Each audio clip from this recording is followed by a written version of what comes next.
Assalamualaikum warahmatullahi wabarakatuh.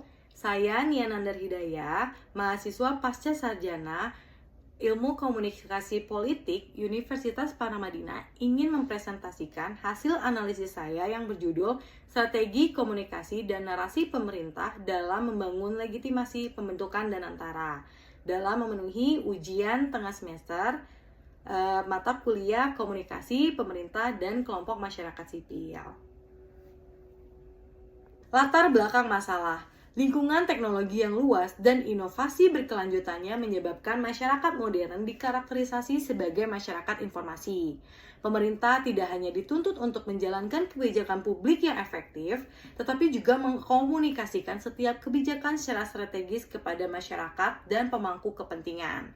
Salah satu tantangan utama pemerintah adalah bagaimana membangun legitimasi publik terhadap kebijakan yang bersifat makro, kompleks, dan berimplikasi luas bagi pembangunan nasional.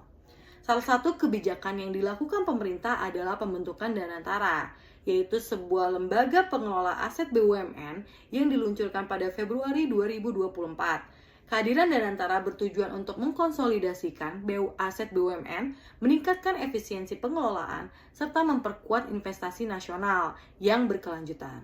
Hal ini tentunya mendapat pertanyaan dan keraguan dari berbagai pihak, mulai dari masyarakat hingga investor global. Oleh karena itu, diperlukan komunikasi strategis untuk menjelaskan visi, misi, dan kebermanfaatan pembentukan Danantara di Indonesia, serta membangun legitimasi publik di investor.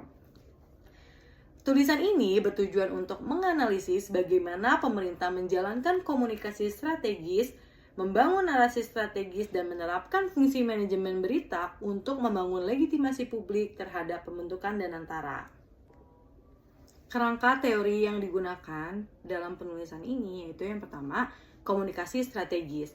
Menurut Hallahan et al. 2007, komunikasi strategis adalah penggunaan komunikasi yang bertujuan oleh suatu organisasi untuk mencapai tujuannya dan mencakup semua komunikasi yang penting bagi kelangsungan hidup dan kesuksesan berkelanjutan suatu organisasi. Kemudian yang kedua terdapat narasi strategis. Miskimon et al. 2013 mengemukakan, narasi strategis adalah upaya terencana untuk mengarahkan cara publik menafsirkan berita dan realitas sosial politik melalui penyusunan cerita yang memiliki struktur, makna, dan tujuan politis tertentu. Melalui narasi, aktor politik berupaya mempengaruhi persepsi publik terhadap isu kebijakan, mengarahkan sikap masyarakat agar sejalan dengan kepentingan publik, dan menyusun kerangka framing yang menentukan cara berpikir publik. Kemudian yang ketiga terdapat fungsi manajemen berita. Fungsi manajemen berita adalah seluruh rangkaian proses mengelola bagaimana berita dibentuk, disebarkan, dan diterima publik. Fungsi manajemen berita bukan sekedar mengirim informasi, namun sekaligus mengendalikan persepsi publik melalui strategi komunikasi yang sistematis. Kemudian terdapat hasil dan pembahasan. Analisis komunikasi strategis pemerintah. Tujuan utama komunikasi pemerintah mengenai pembentukan Danantara adalah membangun legitimasi dan kepercayaan publik terhadap pembentukan Danantara sebagai langkah strategis nasional. Pemerintah ingin meyakinkan publik bahwa Danantara merupakan instrumen penting untuk memperkuat ekonomi nasional. Berdasarkan teori komunikasi Hallahan et al. 2007, komunikasi pemerintah dirancang dengan pendekatan planned, purposeful, and persuasive dengan menekankan pesan utama dalam 3 aspek. Yang pertama, efisiensi dan konsolidasi aset. Danantara hadir untuk meningkatkan kinerja aset BUMN. Kemudian, kemandirian ekonomi nasional, yaitu melalui pengelolaan aset produktif yang berorientasi pada investasi padat karya. Kemudian yang ketiga, yaitu transparansi dan akuntabilitas, yaitu dengan menegaskan prinsip good governance dalam pengelolaan aset negara. Selain itu, pemerintah mengimplementasikan komunikasi strategis pembentukan Danantara melalui berbagai media. Yang pertama, website resmi Danantara digunakan sebagai sumber informasi utama yang menekankan transparansi, profesionalisme, dan tata kelola aset. Kemudian yang kedua, terdapat media sosial seperti Instagram resmi Danantara dimanfaatkan untuk menjangkau publik muda dan membangun citra lembaga yang modern serta visioner. Kemudian yang ketiga, forum dan acara publik seperti Asian Insights Conference serta seminar kampus digunakan untuk mengkomunikasikan nilai strategis Danantara secara langsung kepada investor, akademisi, dan masyarakat. Lalu terdapat kolaborasi dengan IFG yaitu Indonesian Financial Group dengan menggelar corporate communication gathering untuk memperkuat komunikasi strategis dan menjadikan fungsi komunikasi yang dilakukan pemerintah ini dapat menjadi kanal informasi sekaligus sebagai instrumen strategis dalam membangun ekonomi dan memperluas inklusi finansial. Kemudian, analisis fungsi manajemen berita. Pemerintah tidak hanya melakukan komunikasi strategis, tetapi juga mengelola berita, yaitu news management, agar pesan tersebut diterima publik dengan makna yang sesuai dengan tujuan komunikatif. Terdapat 5 fungsi utama manajemen berita yang diterapkan oleh pemerintah. Yang pertama, agenda setting, yaitu penetapan isu utama. Pemerintah secara bertahap telah membangun wacana tentang pembentukan lembaga pengelola aset BUMN jauh sebelum pengumuman resmi pada 24 Februari 2025. Hal ini menunjukkan bahwa isu Danantara telah dikondisikan secara sistematis melalui konferensi, wawancara penjabat, dan publikasi di media daring dan media sosial resmi. Akibatnya, publik dan pasar keuangan tidak mengalami kejutan informasi karena isu tersebut telah diantisipasi sebelumnya. Dengan kata lain, agenda setting yang dilakukan pemerintah berhasil mengatur ekspektasi publik dan investor, sehingga menghindari reaksi ekstrim di pasar modal. Kemudian yang kedua yaitu framing, yaitu pembingkaian narasi positif.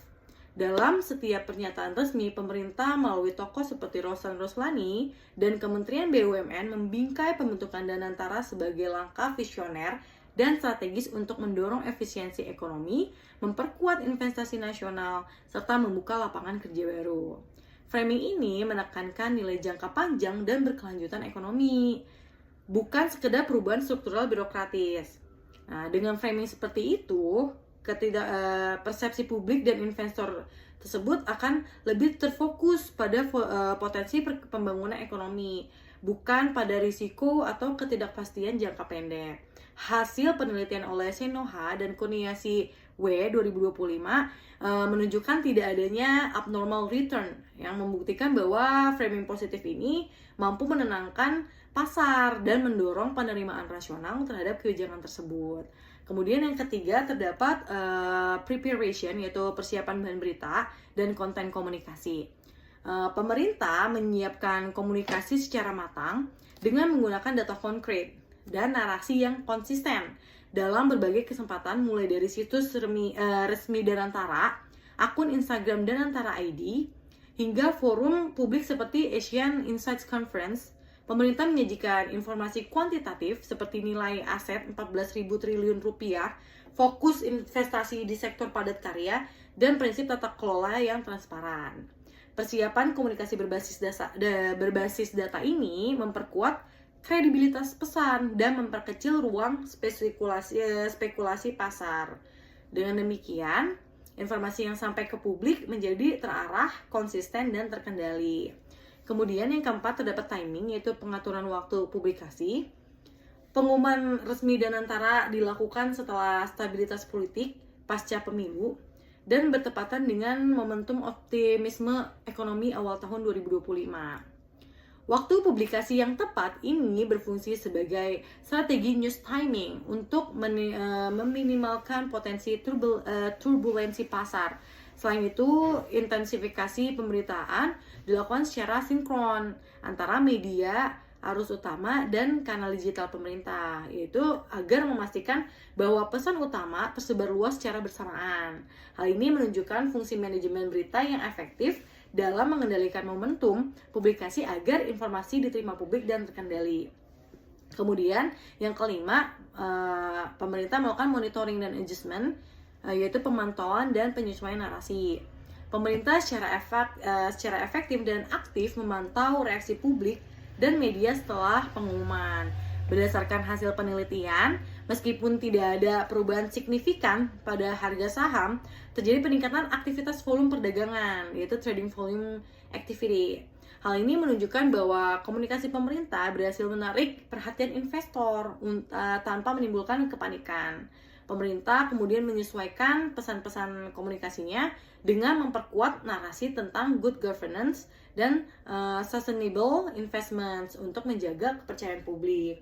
Strategi ini mencerminkan implementasi prinsip feedback management dalam manajemen berita, yaitu menyesuaikan komunikasi berdasarkan dinamika opini publik dan pasar.